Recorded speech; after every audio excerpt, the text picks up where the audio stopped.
Open BraveWords Radio.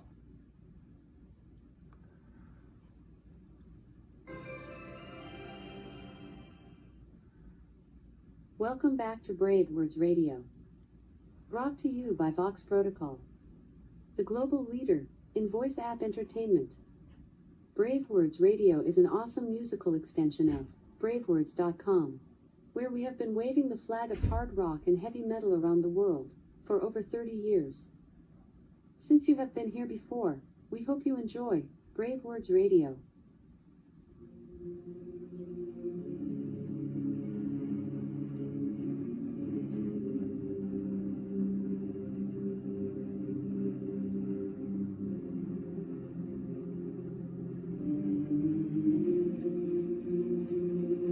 So much. Please welcome to Streaming for Vengeance, BraveWords Streaming for Vengeance, Mr. Stephen Pearcy from RATT. How you doing, my friend? I am good. How are you? I'm doing well, thank you. You just got off. We've been sponsoring the 70,000 Tons of Metal cruise for at least over 10 years. So the first time I walked onto a cruise ship and saw one of my favorite bands in the middle of the Caribbean, I lost my fucking shit. So tell me about the Monsters of Rock cruise with you. It was way cool. I mean, I got to run into Michael Schenker, who I haven't seen in years, and he was actually a part of the RATT world and Detonator. It was just a better experience than I've had doing one of those cruises. We did 2 shows, and we brought it. You know, I mean, it got crazy. I loved it. It was way cool. What's your highlight on them? Just playing the ship. I mean, we did the indoor theater, and and you're kind of, moving and grooving, and then we did the outside, and you're moving and grooving even more. But at least we didn't get rained out or any kind of mess weathered out, and the shows were great. It was fantastic. Awesome. Have you held this new beast in your hands yet, the Atlantic Years? No, I should be getting it any minute, actually. I should be getting it any minute. And I'm way excited about the box set. Actually, everybody, I keep saying it's probably the closest to a reunion we'll get with RATT is the fact that everybody threw in their 2 cents for the box set, which was great, the personal photos and stuff like that. I just wish Robin was around to see it. And, I said it before, I don't think the label knew that it was the 40th year anniversary of RATT, Right. Actually, next year for Out of the Cellar. But in reality, 1983, yeah. And that was one of my questions. What do you think Robin would have thought about this moment? After he smacked the guys around a little bit, he would have loved it and probably had some great ideas for it. But, I spoke up for him and gave some things that I thought he would like. I think a couple of us guys, gave Robin some kudos in there and photos and stuff like that. It's chock full of goodies. This box set's crazy, But the best thing about it is it's the epitome of RATT and roll, and it's the 5 guys. And if nothing ever happens again, well, I'm very happy about it. Now, I'm just guessing there might be one thing that Robin might say. He's like, what the fuck is with this vinyl craze? Right? No, but to be honest with you, Robin liked vinyl. Yeah. Okay. He would have appreciated it. Oh, yeah. I mean, shit. I mean, Robin used to turn me on to Judas Priest on vinyl in 1979, and right. So, yeah, he would have dug it. He would have had some ideas, so, Do you remember the first vinyl you ever bought? Yes, I do. It was Black Sabbath, the Witch album with just Black Sabbath. Yeah. First record I bought, and I'll tell you what, some headphones and some acid. Hello. Okie dokie, wake up time. And I had nothing to do with music back then, right? I wasn't an aspiring guitar player yet or singer. It was the furthest thing from my mind. But when I played that, and then it's like, put on some headphones and then eat some ass. That's my introduction to vinyl. You know? Well, that's the same feeling that the band had while playing it, right? Close, yeah, right? Pretty much. Yeah, you're pretty much. You got that one. Now, it's called the Atlantic Years. Do you remember the first time you walked into those offices when you got signed? What was going through your head? What was going through, I have to say Robin too, because we were both like, well, fucking A, this is where Led Zeppelin and the Rolling Stones are at. I think we're happy. Right. I mean, no complaints. What is this BMI ASCAP? Okay, they're BMI. We're going to go there too. You know. So, yeah, interesting. But they must have been happy. They just signed a band with the songs, with the looks, with the attitude, and most importantly, let's call a spade, with the fucking sales, like big time. So you guys were golden boys. Yeah, and well, you can say that. We worked our asses off, and if it wasn't for Bo Hill instigating Round and Round as just, what do you guys got? Well, we got this song, we got that song, and when he heard Round and Round, he's like, "What's that?" And we're like, "Well, it's just a song we have in the set, and it's not quite there. It didn't have the bridge, and so thank you, Bo, for coming in the picture," because he was a staff producer. And the deal was that Doug Morris, president of the label, would sign us only if he was producing. Now, that tale is told, but I don't know how much truth there is there. I'd have to ask Bo Hill. But I loved working with Bo Hill. My drummer, I mean, Blotzer's out doing some interviews, and he's saying some things, speaking for us, RATT, and I don't agree. I get along with Bo Hill great. He has actually mixed and mastered some music of mine over the years. I love him. I mean, me and him created my sound, how we record my voice, the whole schematics of me, my delivery. So we walk into Atlantic, and yeah, we were quite happy. But I got to tell you, and Warren has said this in an interview, and it's true, we were one of the last bands to be signed, believe it or not. I mean, here we had an EP, independent EP, selling 80 or 100,000 units, and people started taking notice. We would do a show with, like, say, we couldn't play in LA anymore. I mean, once after we did Santa Monica Civic, that was pretty much it. It was like time for liftoff, okay, you need a record deal. We were the last to be signed on, if you want to say that, on the Strip. Yeah. Interesting. Now, do you remember like a little band huddle way back when you looked at each other and you thought, man, I think we might be able to make it in this business? Remember that moment where it's like, in your head, it's like, holy fuck, I think most bands don't make it, obviously, right? Yeah, sure. Yeah, but I knew I was going to do something. I mean, I work it until you can't work it anymore. And yeah, there were those moments, but we knew we had something different. And that's the tough thing. You're different. You sound great. We were in competition with nobody. I mean, Motley's, Ratts, Wasps, we all started were the forerunners of the Sunset Strip experience, right? Mm-hmm. People think, and it has to do with that term hair metal, which doesn't bother me. Whatever you can use to sell, it's okay. Right. But a lot of these bands are taking responsibility or even, claiming responsibility for the 80s trip. It's like, dude, you're from fucking Philadelphia. You came to LA and you begged me to open up a show, to open RATT, and that would be Poison. who still to this day owe me a gold or platinum record, whatever, dudes. You didn't keep your end of the bargain.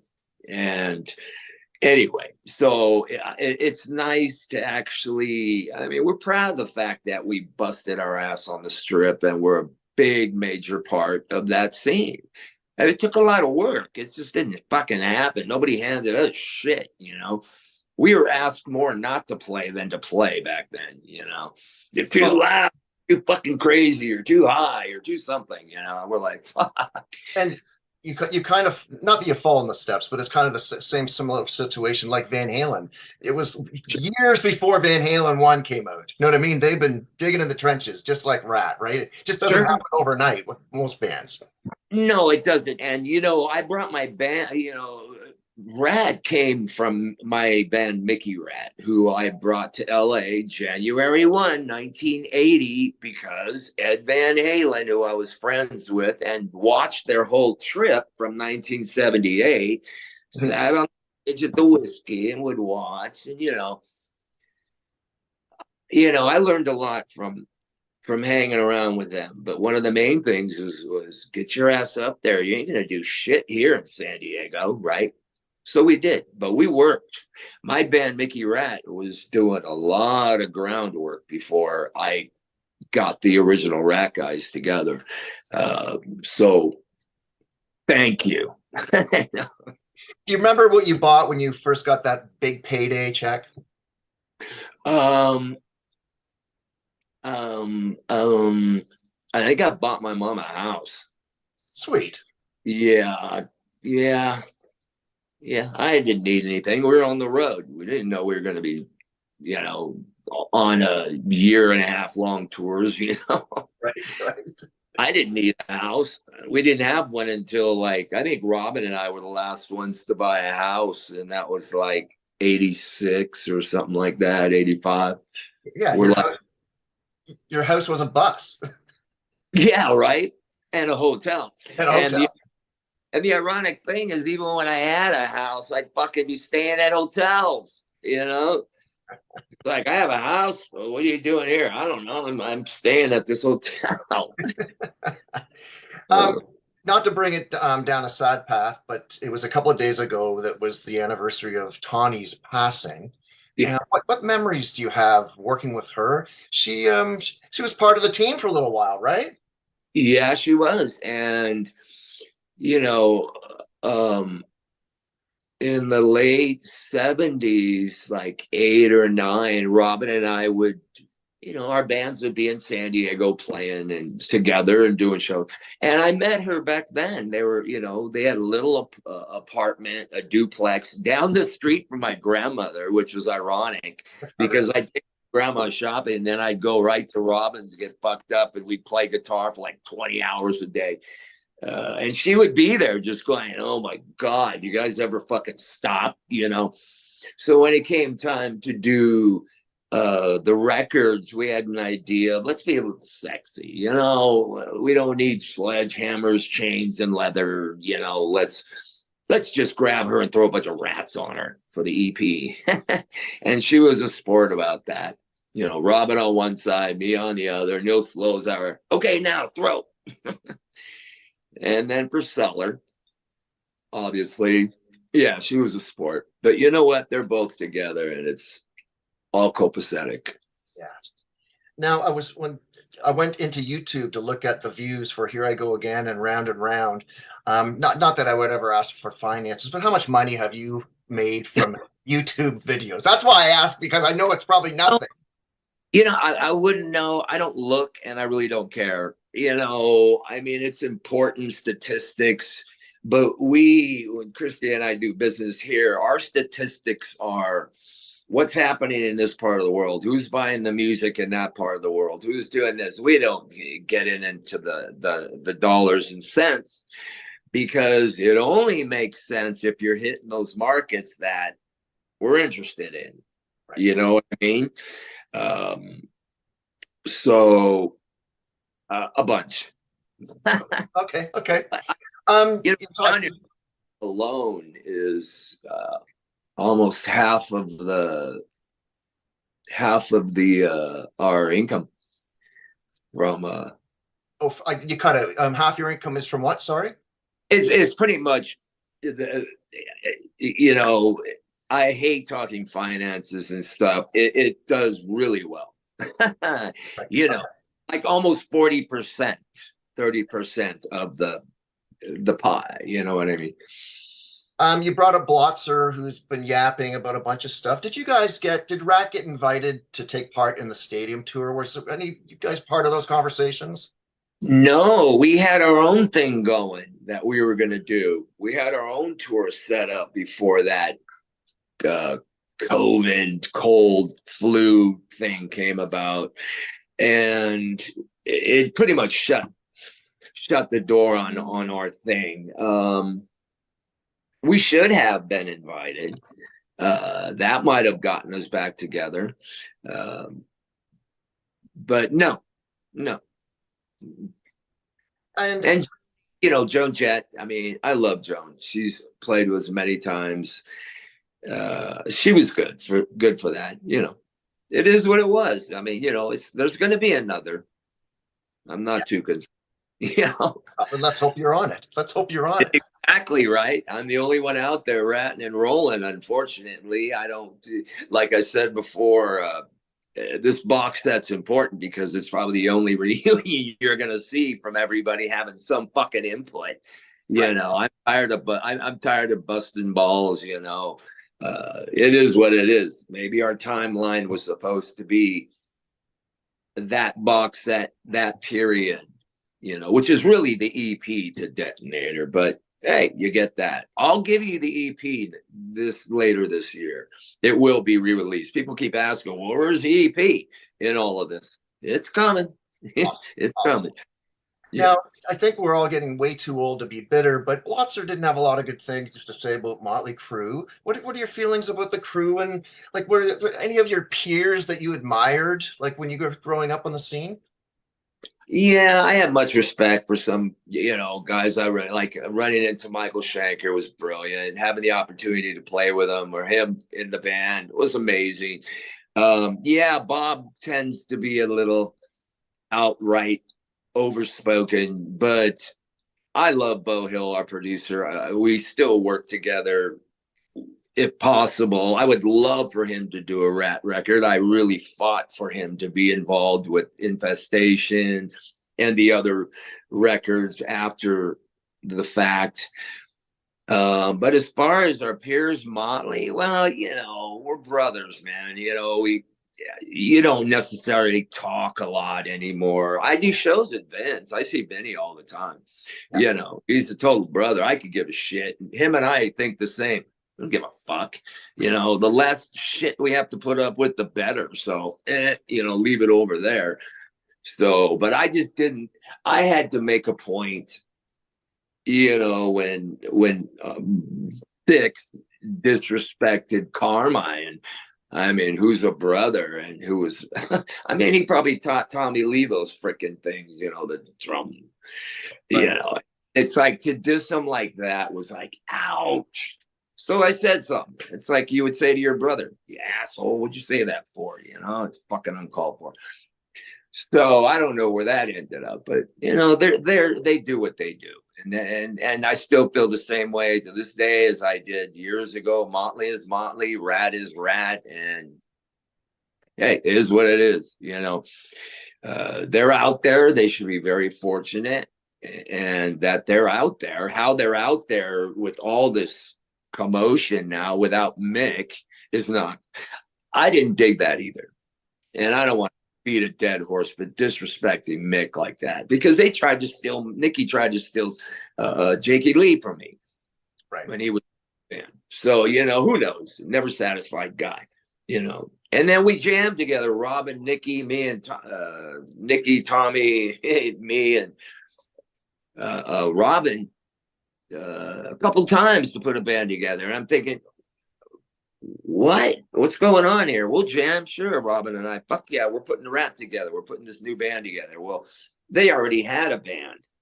That's how we met, you know, Too Fast for Love. And so I was a little tripped out on that one. But it's all good. You know, we're brothers. I'll speak like a brother. It ain't no big fucking deal. I see Vince in a couple weeks, you know, a month or something.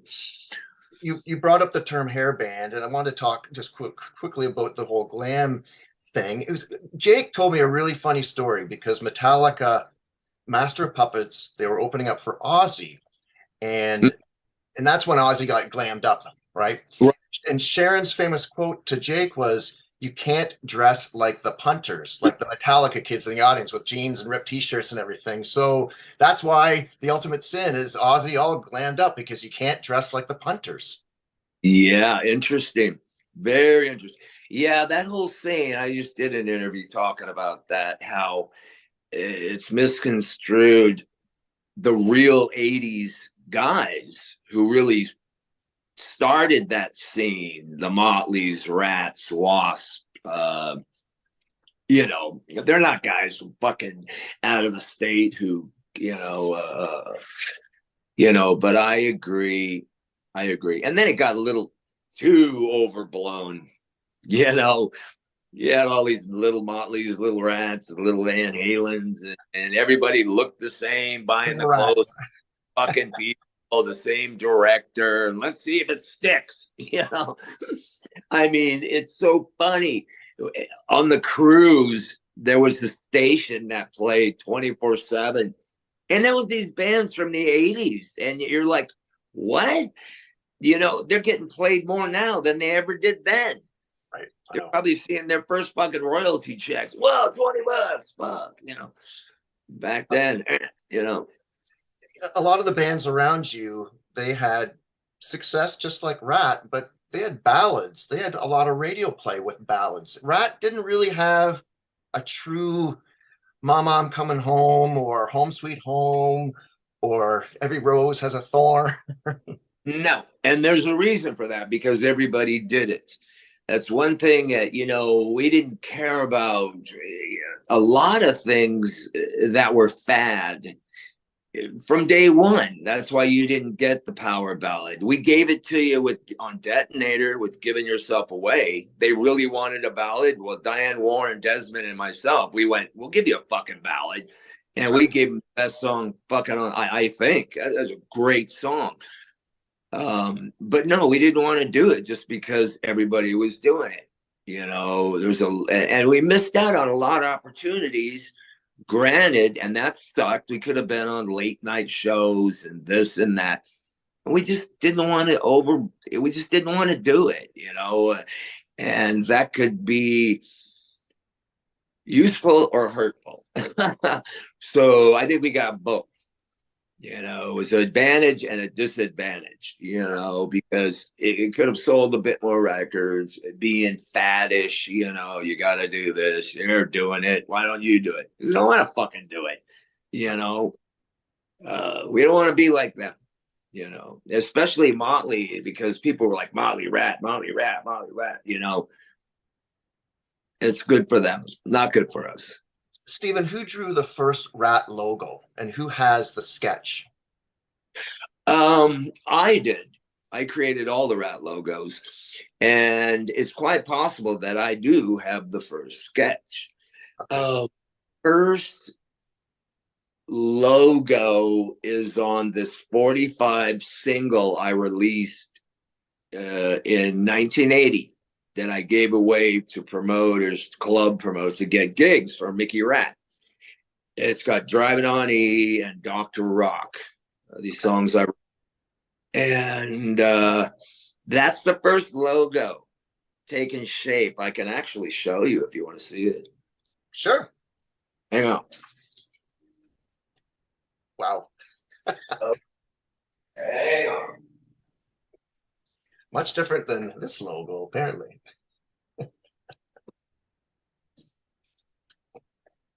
It would be this guy. Fuck, dude. Oh my God, that was fast. You must be organized. Wow. Very awesome. How I get shit done. So this was my first drawing of the logo. Okay. 1980. And then I made one, or I had somebody sketch up something, and the logo, I can show you all of these, but I won't.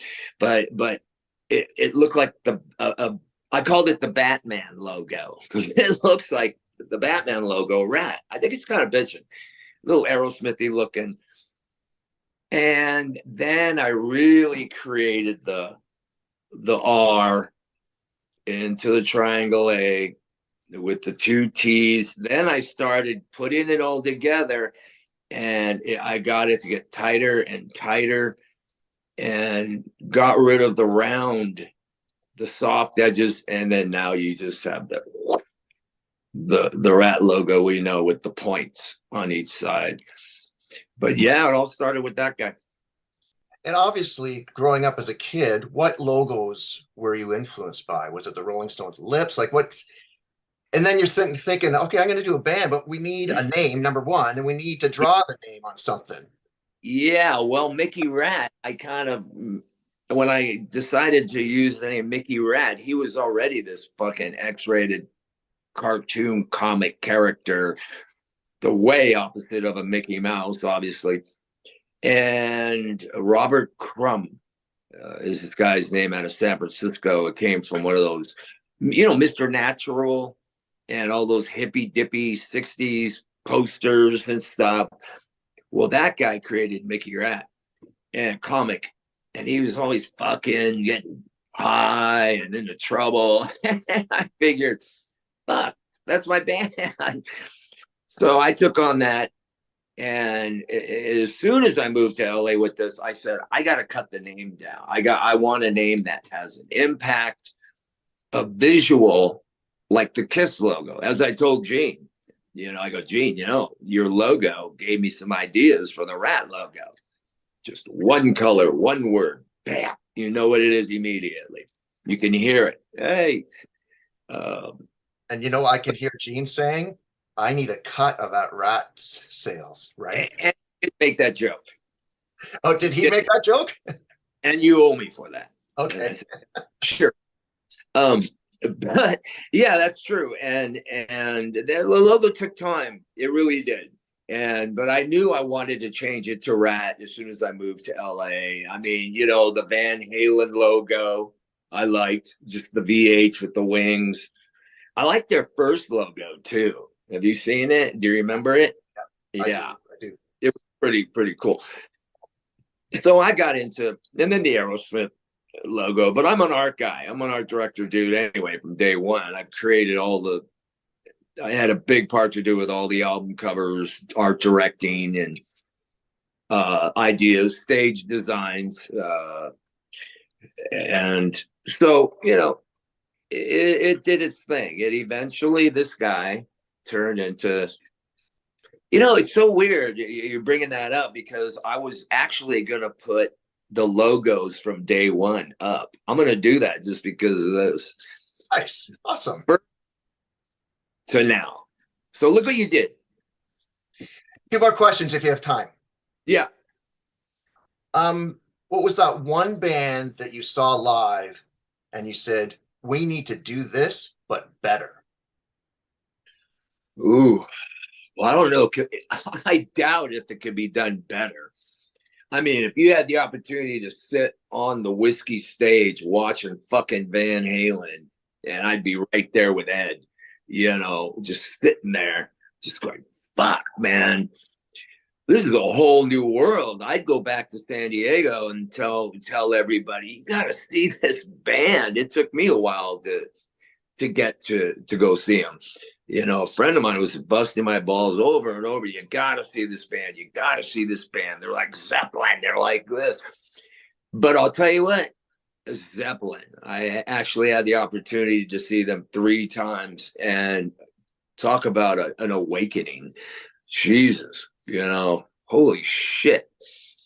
It's like, so, here I'm watching Van Halen from day one, pretty much. And then I get to see, the mighty Led Zeppelin. It was like, okay, you got a long road ahead of you, pal. Right. But You aim high. I mean, I loved Aerosmith. The earlier stuff is amazing.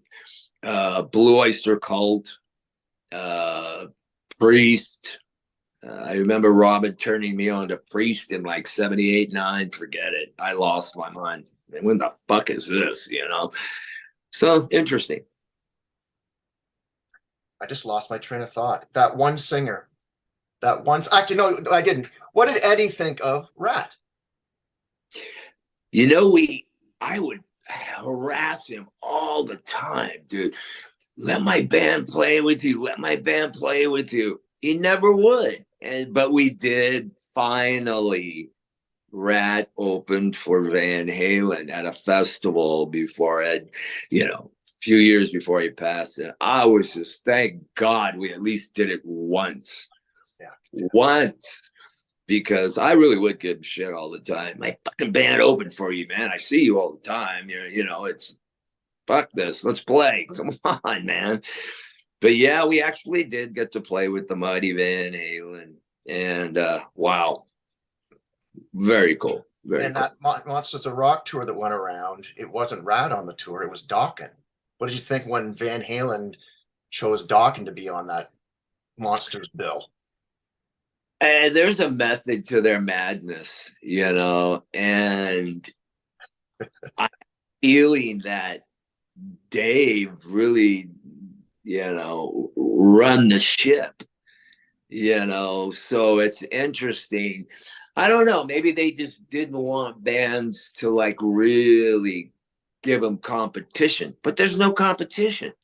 Right. RATT any competition. We didn't see Motley as competition or any of these fucking bands, Armored Saint or Motley or Wasp or whatever. We're still friends this day.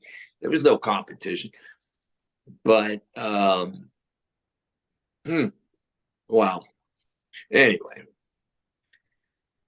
That's a great way to end it. What a wonderful chat, man. Thank you so much. I can't wait to receive this box set. Thank you.